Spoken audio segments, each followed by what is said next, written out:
Mari berdoa. Engkau adalah Allah yang hidup, Allah yang tidak mengingat lagi segala kesalahan yang kami perbuat. Allah yang senantiasa menyertai dan memberkati kehidupan kami. Kami telah sampai di bulan kedua, di hari yang ke-9, di mana kami mensyukuri berkat-Mu seraya kami memohon untuk tetap disertai oleh kasih-Mu yang besar, sehingga kami dapat menjalani hidup ini seturut dengan kehendak Tuhan yang akan kami terima dan kami dengarkan dan akan kami lakukan, yaitu sabda Tuhan, firman Tuhan. Kami percaya Roh Kudus akan menuntun dan menyertai kami pada saat ini dan juga seterusnya ketika kami akan melakukan firman-Mu dalam hidup kami setiap hari. Bersabdalah kepada kami Tuhan, demi Kristus Tuhan kami berdoa. Amin. Mari kita bersama-sama membuka Injil Kristus menurut Lukas, pasal 5 ayat 1-11.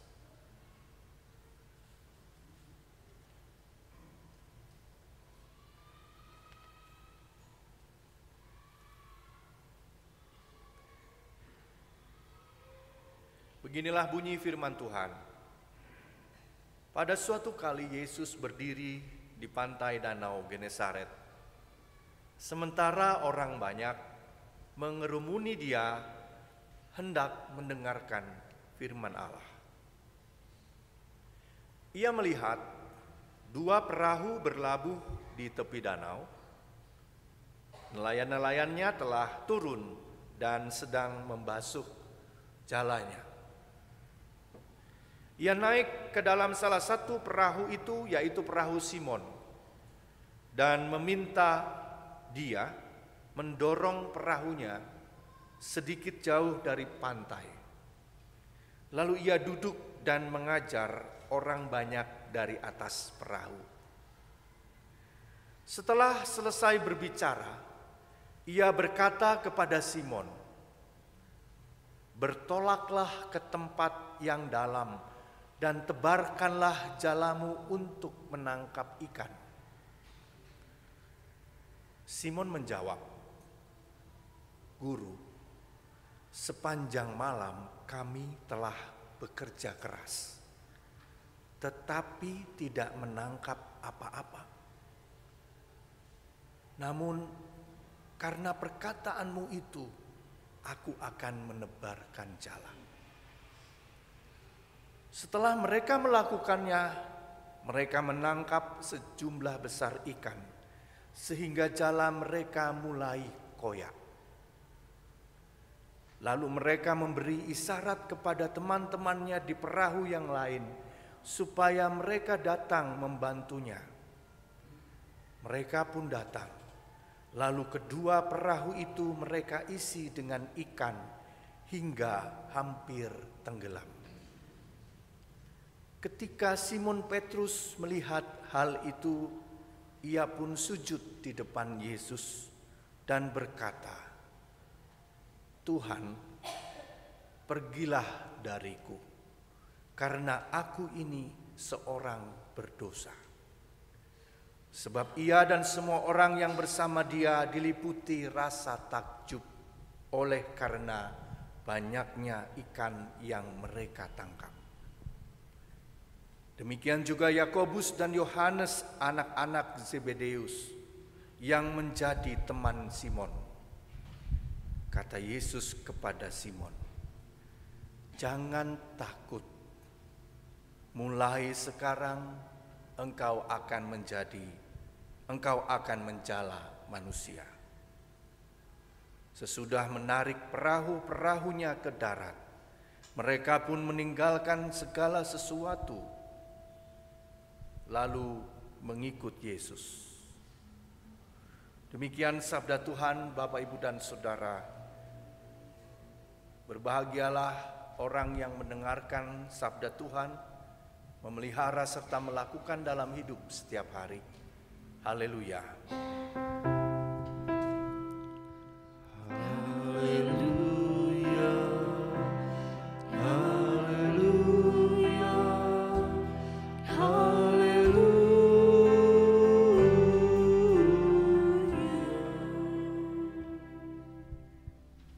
Selamat pagi Bapak Ibu dan Saudara, Shalom. Adakah hari ini Bapak Ibu yang menerima kabar baik? Adakah dari antara kita yang menerima kabar baik pagi hari ini?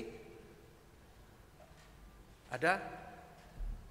Atau kabar buruk jangan-jangan? Ada ya?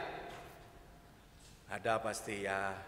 Tidak mungkin tidak ada. Tapi bisa juga memang tidak ada ya Bapak Ibu kabar baik yang kita terima pagi hari ini. Misalnya kalau secara umum kita lihat perjalanan kita di 2025 ini, di awal tahun kita diberi kabar yang boleh dibilang kabar buruk ya. Karena pajak tambahan nilai naik menjadi 12%. Itu kabar yang cukup mengkhawatirkan. Bisa jadi kabar baik, tapi kebanyakan kalau saya perhatikan itu menjadi kabar buruk.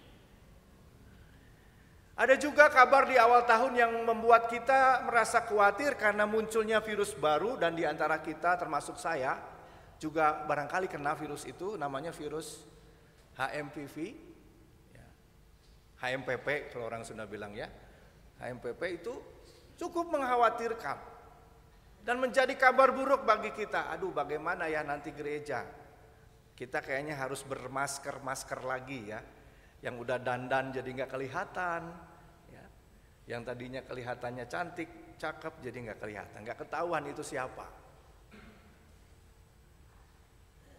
Bahkan sampai dengan hari ini kita sedang menghadapi ramalan cuaca yang sangat-sangat dinamis ya Bapak Ibu. Cuacanya kadangkala anginnya gede pisan, ya. Cuacanya tidak bersahabat dengan kita, terutama dengan para sepuh. Ada yang batuk terus katanya, nggak sembuh-sembuh Pak, batuknya udah 2 bulan. Nah itu ada yang batuk tuh tadi. Belum lagi, ini cerita saja ya Bapak Ibu di awal khotbah. Belum lagi yang kemarin kebanjiran, barangkali Bapak Ibu ada yang kebanjiran ya. Ada yang mungkin rumahnya, atap rumahnya lepas gara-gara angin yang sangat kencang. Tanpa kita sadari Bapak Ibu dan Saudara yang terkasih, setiap hari kita mengonsumsi berita-berita yang membuat kita khawatir. Setiap hari kabar yang kita terima adalah kabar yang negatif, dan tidak jarang Bapak Ibu dan Saudara membuat kita lalu merasa tertekan, merasa stres, merasa hidup ini begitu berat. Merasa semuanya sudah tidak ada jalan, semuanya buntu. Bahkan ada yang sampai kehilangan arah dalam hidup ini. Ada satu istilahnya doom scrolling. Jadi doom scrolling ini kalau Bapak Ibu setiap hari menggunakan HP kemudian scroll ya Bapak Ibu, scroll itu melihat VT or apalah gitu ya, melihat video, melihat yang hanya beberapa detik itu, tapi isinya kemudian semuanya adalah berita negatif. Nah itu kita konsumsi, bayangkan dalam 1 menit saja sudah berapa banyak berita yang kita makan, kita konsumsi, otak kita terima, dan akhirnya karena kebanyakan berita negatif itu membentuk cara pandang kita terhadap kenyataan hidup yang sebenarnya. Jadi doom scrolling ini kebiasaan mengonsumsi berita-berita negatif di media sosial yang akhirnya membuat kita putus asa, membuat kita juga menjadi berpikirnya buruk.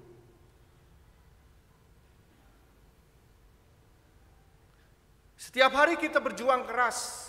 Bapak Ibu bekerja, besok hari Senin sudah bekerja lagi, melakukan rutinitas kita, tanpa sadar kita sebenarnya sedang berada di dalam lautan distraksi. Ya istilah saya itu lautan distraksi karena kita hanyut banyak sekali yang mendistraksi kita. Mendistraksi itu maksudnya mengganggu kita, dan akhirnya yang tadinya kita mau ke selatan, kenapa jadi ke timur gitu ya. Yang tadinya mau ke timur, kenapa jadi ke tenggara misalnya gitu. Kita terdistraksi tanpa sadar sebenarnya. Dalam rutinitas kita hanyut tanpa arah kompas yang jelas dalam hidup ini. Pernah tidak Bapak Ibu, mungkin ada rekan Bapak Ibu yang kemudian mengatakan seperti ini, aku nih kerja, hidup, tapi kok gini-gini aja ya, gak ada perubahan. Pernah tidak Bapak Ibu? Pasti ada yang begitu. Aku tuh capek setiap hari kerja barangkali 8 jam, 10 jam, atau bahkan mungkin yang 24/7 itu ya, tidak ada waktu istirahat, pagi kerja, pulang malam, rutinitas, dan udah hal yang biasa, dari bangun sampai dengan tidur lagi. Tapi lalu kehilangan arah. Kenapa? Karena pikiran kita lompat dari satu notifikasi ke notifikasi yang lain, dari satu tren ke tren yang lain, tanpa sempat kita berhenti, Bapak Ibu dan Saudara, bertanya, merenung, berevaluasi diri, kita ini sebenarnya mau kemana sih? Kita menjadi manusia yang gak lagi berpikir Bapak Ibu.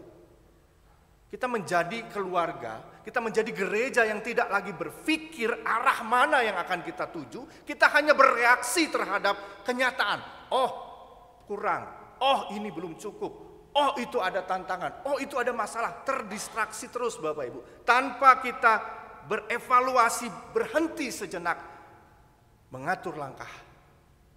Arahnya mau kemana?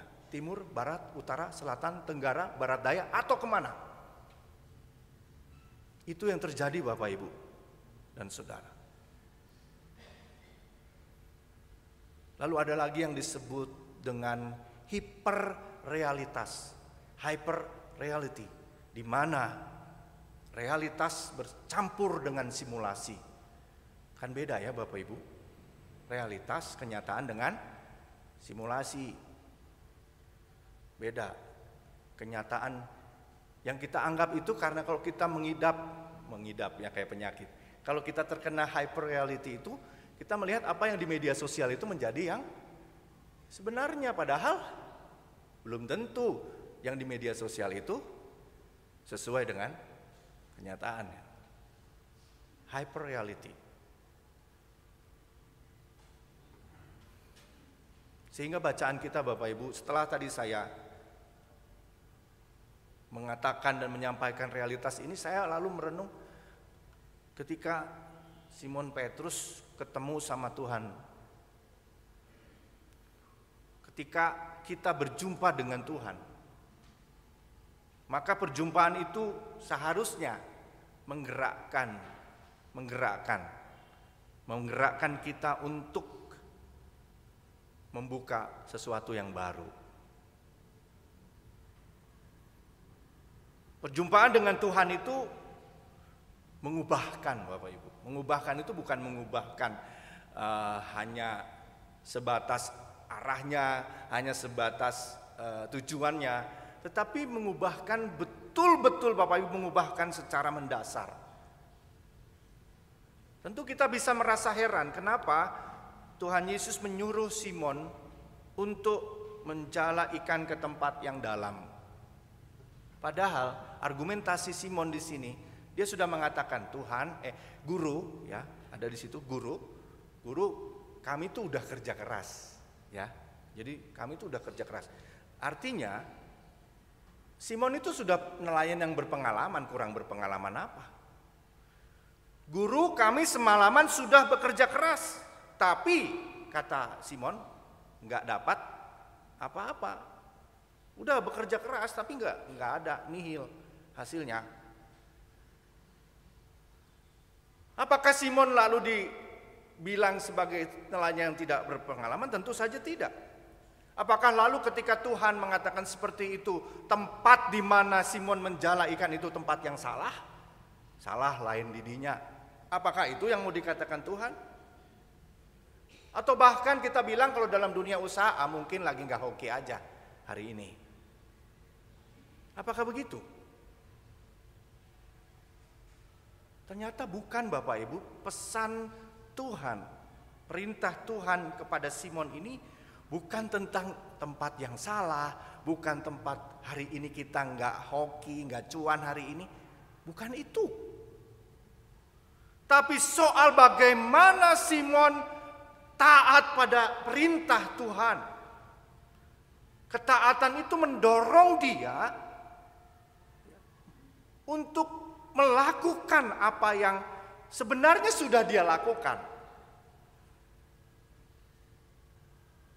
Simon tahu tempat itu ya tempat yang sama kan.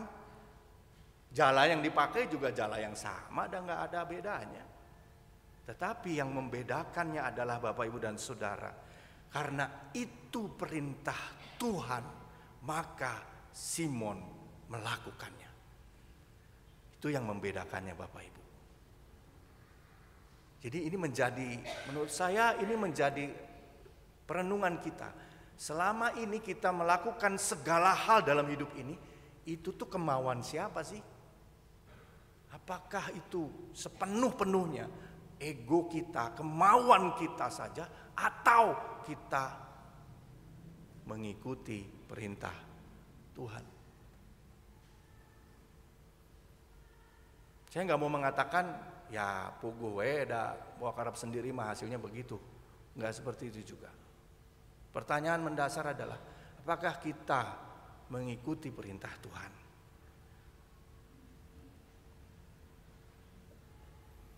Simon diperintahkan Tuhan Yesus untuk tidak berhenti, Bapak Ibu dan Saudara, pada kenyataan yang buruk, pada realitas yang negatif. Tidak mendapatkan apa-apa itu kan buruk Bapak Ibu bagi seorang nelayan. Pada situasi yang sulit, tidak berhenti pada keterbatasan, kekurangan. Simon diajak untuk terus bertolak ke tempat yang dalam. Karena di tempat yang dalam itulah banyak ikannya. Dalam bahasa Yunaninya Bapak Ibu dan Saudara, tempat yang dalam itu bisa banyak arti. Bisa yang extreme degrees, artinya dia sangat ekstrim sekali ininya, kondisinya, cuacanya, suhunya. Jadi situasi yang mungkin tidak enak gitu. Tapi justru dalam situasi itu terbukti banyak ikannya. Jadi mari kita belajar dari perubahan Simon Petrus ketika berjumpa dengan Tuhan. Yang semula ya zong Tuhan, nggak ada, kurang, atau tidak ada, kalau kurang masih ada sedikit ya, nggak ada hasil. Itu kan bad news ya Bapak Ibu buat kita, nggak ada hasil negatif. Tapi karena dia mau mendengar, dia ikut perintah Tuhan, dia mendapatkan berkat yang luar biasa. Ya, Bapak Ibu dan Saudara, bagi siapapun kita hari ini yang mungkin saat ini kita merasa hidup saya kayaknya bad news semua Pak, gitu ya, nggak ada yang good-goodnya gitu, nggak ada good newsnya. Atau gereja kita jangan-jangan bad news terus begitu yang kita dengarnya negatif terus. Mari kita lihat perubahan yang terjadi ketika Simon berjumpa dengan Tuhan, begitu juga kita dengan Tuhan hari ini. Kita bisa memiliki daya dorong, kita bisa memiliki kekuatan untuk kita mengubah situasi ini. Tidak berhenti pada situasi ini. Kemudian Bapak Ibu dan Saudara yang terkasih, kisah ini luar biasa karena tidak berhenti pada ketika ikannya banyak, kemudian Yohanes sama Yakobus bantuin Petrus, ya Simon Petrus, karena saking banyaknya hampir jalannya itu hampir robek. Nah, banyak ikan yang dapat, tapi lihat reaksi Petrus, Simon Petrus. Ayat yang ke-8 Bapak Ibu dan Saudara, ketika mereka sudah mendapatkan mujizat, ketika mereka sudah taat, Ada lagi Bapak Ibu, jadi tidak berhenti pada berkat Tuhan yang melimpah, tetapi dikatakan di sana Simon Petrus ketika melihat hal itu, apa yang dilakukannya? Di ayat 8 dia mengatakan, Tuhan, pergilah dariku karena aku ini seorang berdosa. Jadi rupanya Bapak Ibu dan Saudara yang terkasih, kesadaran, sekali lagi soal kesadaran. Kalau orang sadar itu kan berhenti sejenak lalu bertanya, sebentar dulu, ini yang kita lakuin ini salah apa benar? Nah itu orang sadar, ini melanggar atau enggak. Dia sadar, dia mengatakan, Tuhan pergilah dariku karena aku ini orang berdosa. Dia sadar siapa dirinya. Artinya Bapak Ibu dan Saudara, dia tahu dari mana sumber berkat itu yang sebenarnya. Bukan karena kekuatan dia, tetapi karena perintah Tuhan. Karena Tuhan sendiri yang kasih di tempat yang tadinya nggak ada menjadi ada.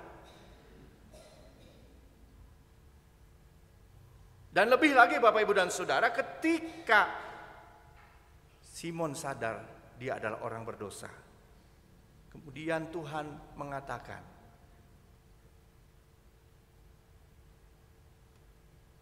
mulai sekarang jangan takut, karena engkau akan menjadi penjala manusia. Akan menjala manusia. Wow, Bapak Ibu yang tadinya menjala ikan, sudah frustasi, dapat berkat banyak, ternyata sama Tuhan dikasih tugas lagi untuk menjala manusia. Tapi disinilah esensi cerita ini Bapak Ibu dan Saudara.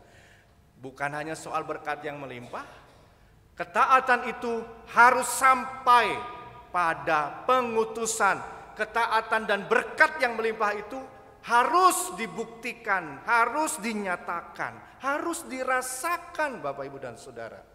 Ketika Tuhan mengatakan engkau akan menjala manusia, menjadi penjala manusia, maka tugas Simon Petrus adalah membawa orang untuk sampai kepada Allah dan merasakan berkatnya, berkat dari Tuhan. Jadi yang namanya menjala manusia itu membebaskan orang yang tadinya putus asa hari ini, yang tadinya udah kehilangan arah, ya terlalu banyak distraksinya, hilang arah, sampai kita merasakan kita ini manusia apa robot begitu ya. Seperti itu terus hidup kita. Hari ini tugas kita Bapak Ibu ketika bertemu dengan kondisi seperti itu adalah diubahkan. Kalau kehilangan arah dikasih tahu arahnya mungkin tidak ke barat tetapi ke timur. Karena di sana tempat yang dalam, banyak ikannya. Tugas kita itu Bapak Ibu dan Saudara. Ketika kita dibelenggu oleh berbagai macam situasi, maka hari ini kita dipanggil menjala manusia, berarti membebaskan manusia itu dari situasi-situasi yang seperti itu. Gereja dijadikan oleh Allah sebagai penjala manusia yang bertugas untuk mewartakan wujud dari kerajaan Allah. Jadi kerajaan Allah itu Bapak Ibu dan Saudara bukan sesuatu yang hanya sebatas wacana, tetapi kerajaan Allah adalah ada wujudnya dalam hidup setiap hari, yaitu dalam situasi yang real, bukan di media sosial, tetapi dalam kehidupan nyata kita. Pertanyaan bagi kita, sudah atau maukah kita sebagai umatnya menuruti perintah Tuhan itu? Bertolaklah ke tempat yang dalam dan menjala manusia. Mau tidak? Atau kita hanya berhenti saja, berhenti menyerah, berhenti takjub dapat berkat besar, takjub oke, berhenti di situ aja. Atau kita mau seperti Simon Petrus, ya, sebagai gereja Bapak Ibu dan Saudara, harusnya kita sampai pada Simon Petrus. Mari kita bertolak ke tempat yang dalam. Mari kita menjala ikan sebanyak-banyaknya sesuai dengan berkat Tuhan. Salah satu yang kita harus selesaikan adalah toilet. Mari kita selesaikan itu. Ya, mari ke tempat yang dalam sama saya. cari ikannya, toiletnya beres, tinggal 70 jutaan. Ya, supaya Bapak Ibu kalau buang air kecil bisa lebih nyaman, ya. Salah satunya itu. Tapi kan berkat Tuhan banyak tadi ya, sampai jala kita robek. Nah, tapi bukan hanya itu, sekali lagi kita diutus untuk membebaskan manusia. So manusianya yang lebih penting, bukan ikannya. Manusianya yang lebih penting, di mana manusia kita semua dibebaskan dari segala keputusasaan dan segala penderitaan, ketidakadilan. Amin.